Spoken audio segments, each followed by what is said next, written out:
publik. Tapi menurut saya yakin lah JPU-nya pasti akan menjatuhkan di atas 20. Kalau nggak seumur hidup pasti mati. Ini jaringan besar loh, bukan jaringan kecil. Dilakukan oleh penegak hukum, seorang perwira tinggi. Terlihat sepertinya Arif yang salah dan segala macam. Betapa jahatnya ini manusia. Menurut kami yang paling tepat untuk Pak Teddy Minahasa hukuman mati. Mantan Hakim Asep Iwan Iriawan dan pengacara dari Linda dan Dodi, Adril Fiari Purba, menilai bahwa hukuman yang paling tepat untuk Teddy Minahasa adalah hukuman maksimal dan hukuman mati. Menurut kubu Dodi, Teddy dianggap manusia yang sangat jahat. Alasannya, Teddy yang sudah jelas terbukti sebagai otak peredaran kasus narkotika ini, namun dengan sengaja, melakukan intimidasi pada keluarga Dodi untuk membuat skenario bohong dalam persidangan dan mengkambing hitamkan Syamsul Marif agar dapat bebas dari jeratan hukum. Kami mohon majelis hakim dalam vonisnya mempertimbangkan bagaimana kejujuran ataupun peran daripada Pak Dodi, Ibu Linda, Syamsul Ma'arif, bahkan Pak Kasranto juga yang sedari awal jujur bagaimana katanya dia mau menjual ini dengan PD-nya karena dia sudah mengetahui bahwa itu adalah barang jenderal. Bahkan sampai dengan penjual paling yang langsung kepada Alex Bonpis, yaitu Pak Janto dan Nasir. Dia kan juga menyampaikan dalam ketika menjadi saksi Pak Dodi. Saya kan bertanya pada saat itu, kenapa Anda sebagai polisi menjual? Karena saya tahu ini barang Pak Teddy, seorang jenderal bintang 2, jadi tidak mungkin ditangkap, kan katanya begitu. Jadi sebenarnya semua ini sudah jelas alurnya, yaitu Pak Teddy Minahasa menjadi dalang, inisiator, dan penggagas dari semua peristiwa ini. Jadi harusnya Pak Teddy Minahasa itu jauh lebih besar hukumannya daripada yang Pak Dodi, Ibu Linda, Syamsul Ma'arif, dan Pak Kasranto klien saya. Karena telah mengungkap peristiwa ini agar semakin terang. Seberatnya Abang menurutnya kalau buat Pak Teddy Minahasa berapa tahun? Kami tidak mau mendahului, tapi seharusnya dilihat dari peristiwa bagaimana dia membujuk, ya, merayu intervensi juga nyata. Dia mau merusak skenario ini agar terlihat sepertinya Arif yang salah dan segala macam. Betapa jahatnya ini manusia. Menurut kami yang paling tepat untuk Pak Teddy Minahasa hukuman mati. Kang Asep, kalau Dodi dan Anita itu dituntut dengan hukuman 20 tahun dan 18 tahun, apakah Teddy Minahasa bisa dituntut dengan hukuman mati? Ya bisa lah, malah menurut saya akan sekali sama pernyataan saya dari sebelum juga. Ya harusnya karena di jaringan narkotika yang besar dilakukan oleh seorang penegak hukum bintang 2 memerintahkan Kapolresnya sampai Kapolres tapi di Jakarta, ya. Itu coba kalau melihat penjelasan Linda 3 kali ke pabrik dia bisa 1 ton 100 miliar, ada berkali-kali dan bukan gagal di Cina Selatan, ya ini jaringan besar, hukumannya harus maksimal, yaitu mati, tidak ada pilihan lain menurut saya. Bayangkan kalau sekarang yang disuruh 20 tahun, 18 tahun, logikanya kan nggak mungkin. Ya, jangan sampai kebalik kan nanti satu tuntutannya seperti kasus Jerry Sambo sebelumnya itu kan. Jangan sampai nanti 20 tahun, 18 tahun, di bawah 18 tahun, ya pasti di atas 20 tahun, kalau nggak seumur hidup mati. Itu pilihan cuma itu, logikanya udah kebaca kok. Sekali lagi, kalau logis nanti jaksa penuntut umum, tapi jangan seperti kasus kemarin kan, 88-12. Nah ini jangan-jangan nanti 20-18 di bawah 18. Nah itu pasti bahan tertawaan publik. Tapi menurut saya yakin lah JPU-nya pasti akan menjatuhkan di atas 20. Kalau nggak seumur hidup pasti mati. Ini jaringan besar loh, bukan jaringan kecil. Dilakukan oleh penegak hukum, seorang perwira tinggi. Dalam sidang, Teddy Minahasa kerap saling tuduh dengan kubu Dodi dan Linda.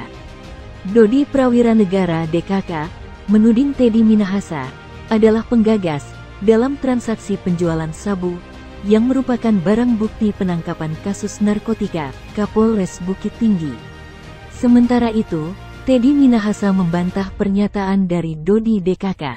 Teddy Minahasa yang kini dibela Hotman Paris itu mengklaim tidak mengetahui soal penjualan narkoba. Hakim sempat ragu dengan keterangan dari Teddy Minahasa. Kejanggalan dari kesaksian Teddy Minahasa membuatnya ditegur oleh hakim agar berkata jujur di persidangan.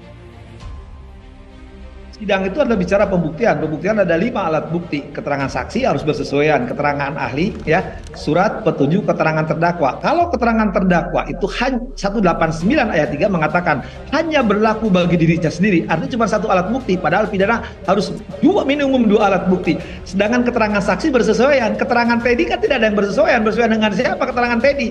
Dia punya hak menyangkal, hak ingkar. tapi hanya berlaku bagi dirinya sendiri, itu asalnya alat bukti. Saya kira tidak akan dipertimbangkan keterangan terdakwa itu. Justru keterangan saksi yang satu sama lain, didukung ahli, didukung surat, itu lebih dari 2 alat bukti. Harusnya Teddy ketika menyangka didukung alat bukti yang lain. Selama keterangan Teddy ya tidak didukung alat bukti yang lain, ya itu hanya nihil bahasa hukumnya, tidak akan dipertimbangkan. Saya ingatkan sekali lagi,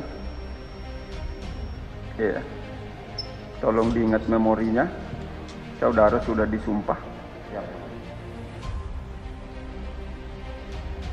Ketika Dodi hadir di malam jam 8 malam itu di tanggal 29 September 2022 itu. Saudara tadi menyatakan dia membawa sejenis amplop, kan begitu. Sempat saudara terima? Tidak, Yang Mulia. Tidak. Saudara yang disumpah loh. Saya sumpah, Yang Mulia. Peluang Teddy dihukum maksimal semakin terbuka lebar. Tak hanya perbuatannya yang dianggap sangat jahat, Teddy Minahasa juga berulang kali ditegur hakim karena kerap berbicara dengan nada tinggi dan emosional.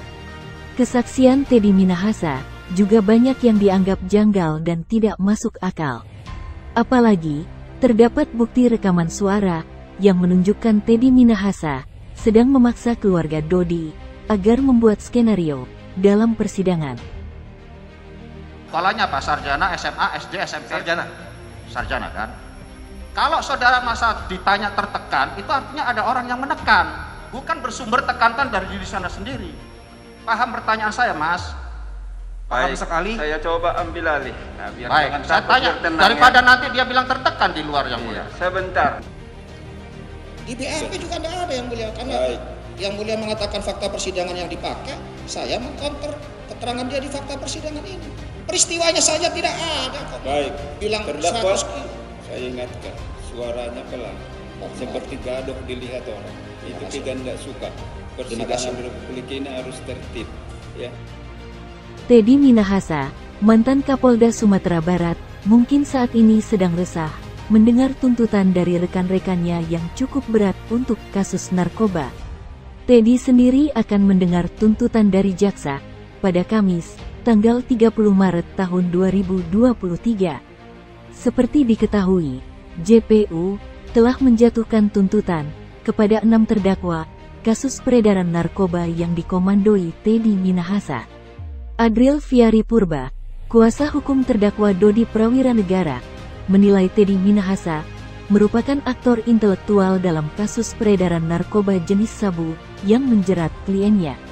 Menurut Adril, jika kliennya dituntut oleh jaksa penuntut umum dengan hukuman 20 tahun penjara, maka Teddy Minahasa harus mendapatkan hukuman lebih berat daripada terdakwa lainnya.